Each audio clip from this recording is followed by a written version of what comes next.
हम नियमित और विस्तृत परावर्तन के बारे में पढ़ते हैं। बच्चों, हम जानते हैं कि किसी सतह पर पड़ने वाली किरणें परावर्तित हो जाती हैं।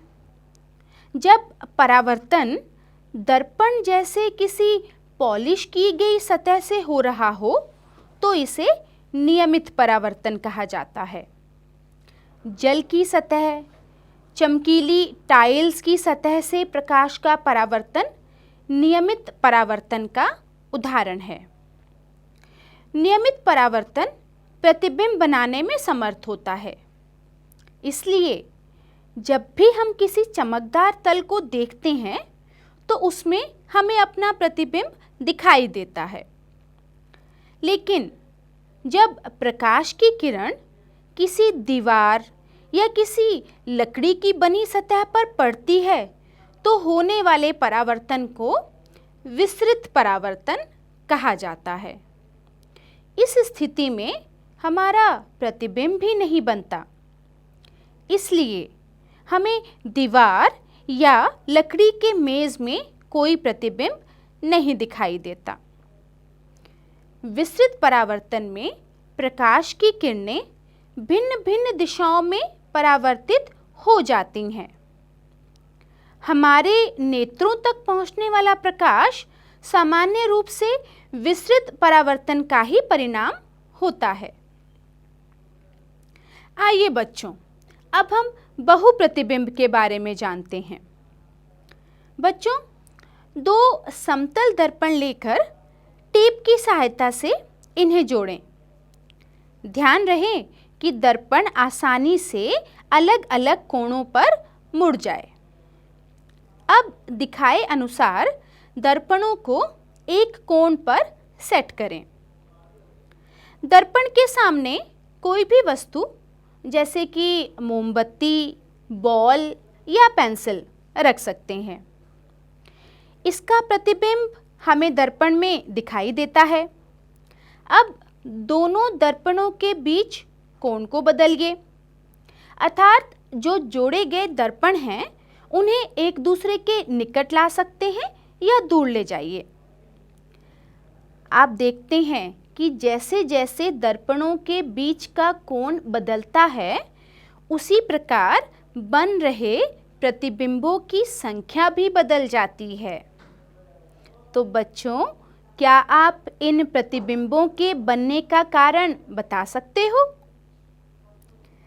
बच्चों, यह प्रतिबिंब परावर्तित प्रकाश के दोबारा परावर्तन के कारण बनते हैं। इसका दैनिक जीवन में उपयोग आपने नाई की दुकान में देखा होगा।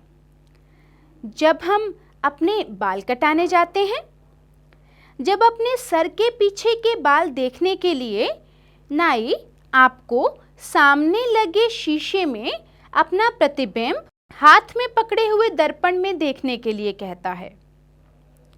तो बच्चों, आपको पता है दर्पणों के द्वारा बहुप्रतिबिंब बनने की धारणा का उपयोग ही बहुमूर्तिदर्शी या क्लाइडोस्कोप में भांति-भांति के आकर्षक पैटर्न्स बनाने के लिए किया जाता है।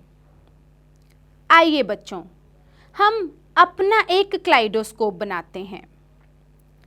क्लाइडोस्कोप बनाने के लिए दर्पण की 3 आयताकार पट्टियां लीजिए और इन्हें प्रिज्म की आकृति में जोड़िए। अब इन्हें गत्ते की बनी एक बेलनाकार ट्यूब में दृढ़ता से लगाइए। ट्यूब के एक सिरे को गत्ते की एक डिस्क से बंद कीजिए, जिसमें भीतर का दृश्य देखने के लिए एक छिद्र हो। इस पर प्लास्टिक की पारदर्शी शीट चिपकाइए। ट्यूब के दूसरे सिरे पर समतल कांच की एक वृत्ताकार प्लेट दर्पणों को छूते हुए दृढ़तापूर्वक लगाइए। अब इसमें छोटे-छोटे रंगीन कांच के टुकड़े रखिए। आपका क्लाइडोस्कोप तैयार है। इस छिद्र से जब हम अंदर झांकते हैं तो आपको ट्यूब में भली भांति के पैटर्न्स, अलग अलग तरीके के डिज़ाइंस दिखाई देते हैं। तो इस प्रकार हम अपना क्लाइडोस्कोप बना सकते हैं। चलिए बच्चों, अब हम सूर्य के प्रकाश के बारे में कुछ जानते हैं।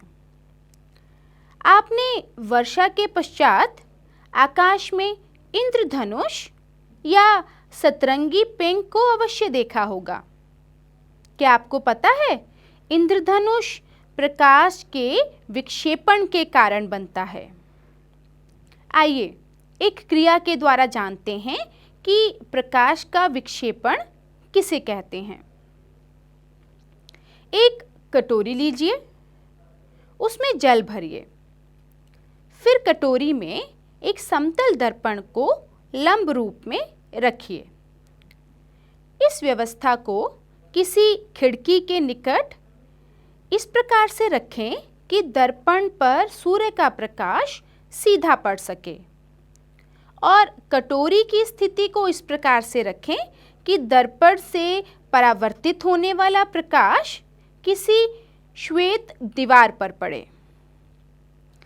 परावर्तित प्रकाश में आपको अनेक रंग दिखाई दे रहे हैं। प्रकाश का अपने रंगों में विभाजन प्रकाश का वर्ण विक्षेपण या डिस्पर्जन कहलाता है। तो बच्चों, इंद्रधनुष विक्षेपण दर्शाने वाली एक प्राकृतिक परिघटना है।